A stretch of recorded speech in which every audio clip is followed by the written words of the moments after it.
And I think you've made it with very high consequence. So let's talk about, so part of NYDIG's mission is to help institutions get onto the Bitcoin standard, Yes. right? And you've had some big names follow you there. So why are they getting involved now? Like these seemingly large mainstream companies are getting active, and it's just starting, right? It's not by no means the majority, but why now? Like, what's resonating with them? Well, I tell you, we're seeing uptake from kind of all spectrums of financial services, all spectrum of investors. But I think maybe the strangest pairing, the strangest bedfellows, and sort of the most active folks we're seeing are millennials and life insurers, not folks you normally they don't hang usually. But what do millennials and life insurers have in common? They have the longest fiat-denominated liabilities basically in the world. If you're a 30-year-old, your fiat-denominated liability, basically your retirement, is kind of a 40, 50 year, if you're lucky, 60-year duration asset. If you're a life insurer, you don't have a 60-year duration, but you might have a 30, 40-year duration portfolio. People don't have those kinds of durations. That's what they have in common. So isn't it interesting, without comparing notes, without talking to each other, right, millennials and life insurers find themselves more and more adopting the Bitcoin standard. Bitcoin is known as the millennial savings account right now. And more products will be denominated in Bitcoin that you'll see from insurers.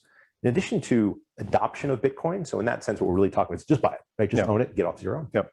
What you will see over the next 12 to 24 months is nothing short of an explosion in Bitcoin-driven financial innovation in the banking sector, in the insurance sector, even in salaries. So I'll give you an example. You mentioned FIS, right? So you grew up in St. Louis. So proud St. Louis. Think about the big four banks: Chase, Citi, Wells Fargo, BofA. Put them to the side. Think about Bank of St. Louis. I don't even know if it's a real place, but let's say there is Bank of St. Louis. It's got 6 branches. They don't have 200 people in the tech department. They might not have 200 employees in the whole bank. So they can't afford the same kind of technology app for mobile banking that Chase can. But FIS, which banks technology for 3,000 banks and 5,000 credit unions or so, they do have a 200, 300, 400 person tech department. They can build a world-class app and let the Bank of St. Louis just white label it, just reskin it. And so if you are a Bank of St. Louis customer, you've got an awesome mobile app that says Bank of St. Louis on it. You're proud to be a Bank of St. Louis customer. Your dad was a Bank of St. Louis customer. Your grandfather was. That's your bank. Feel safe, right? Feel safe. Or there's some random app I got to download. Safe. And as popular and as much as Bitcoin's being adopted, we're still in the very, very early innings. And the biggest problem people have with it is they just don't necessarily feel safe.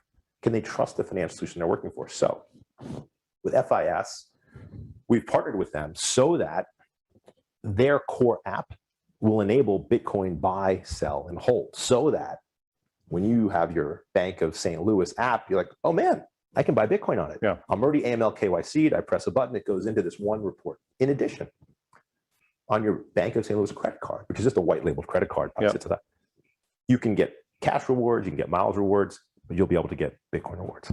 Wow. It's pretty cool. So my friends in St. Louis, because they're going to ask me after this, like, when can I get this? Like, what's the timing on this? Nothing's fast in banking. I would think you'll see the beginning baby steps of a rollout Q4, and really 2022 will be the year of bank after bank after bank enabling their customers to buy Bitcoin, to get Bitcoin rewards on their credit cards, and additionally to get interest in Bitcoin. Now that's meager, but it's non-zero. Another area where you're going to see an enormous innovation in financial services and insurance. And so take income annuities, that product I was talking about. You give the insurance company a bunch of money, you get a payment every month for life. What you'll be able to do is elect to get a portion of that payment in Bitcoin. You want to get 10% of your monthly payment in Bitcoin? Wow. You'll elect to be able to do that. A variable annuity, you'll be able to opt into a Bitcoin option. The dividend from a whole life policy, you'll be able to opt to have that compound in Bitcoin. Just the beginning. And salaries. To me, salaries are fascinating because just like yesterday, corporations had to offer 401ks and health insurance as table stakes. It went from should we or shouldn't we to I think we should to absolute table stakes. Standard, to be a competitive employer of choice. You have to. I believe tomorrow, I mean literally tomorrow, but in the future, the employers of choice will have to offer Bitcoin as a portion of salaries. Opt in, you don't have to do it.